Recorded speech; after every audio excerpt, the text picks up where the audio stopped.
Hi, welcome to an all-new Mommy's Public Restroom Confessions because I'm taking my auntie to the dentist and I have to be in the building. Anyway, so yes, we knew something was definitely not going to be right with Amya when I was already pregnant. So at 22 weeks is when we started getting bad news.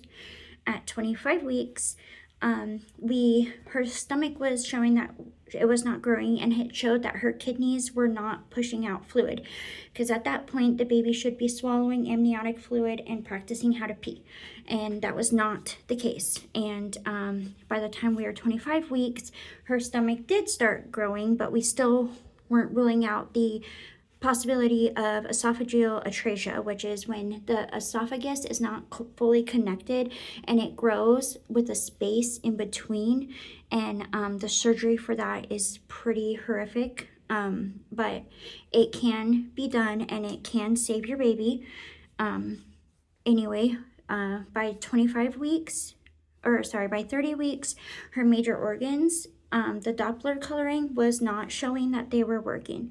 By the time I was 33 weeks, her liver was enlarged and her right atrium was enlarged, and her kidneys did show that they were working again. But again, I'm going through these testings, having this done. It kept showing she had abnormal readings, but she was negative for like Down syndrome and trisomies. So we didn't know what was going on. So the birth plan was by 35 weeks, we were to be prepared that she was most likely not going to make it, being cut off the umbilical cord, because I was informed that my body was being, which is what happens when you're pregnant. You, as a mother, are an incubator for your baby.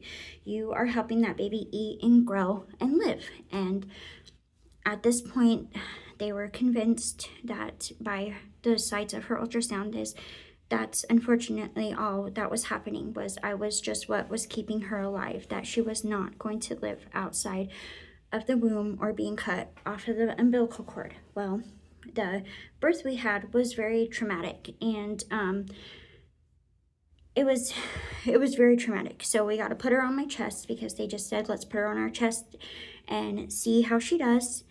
And well, the umbilical cord did not give us our birth plan. It literally ripped in half and went everywhere, and the placenta got stuck inside of me, and the pain, oh my gosh, from that being pushed out. So I couldn't even get a chance to bond, because they had to take her away and then work on me so I didn't die.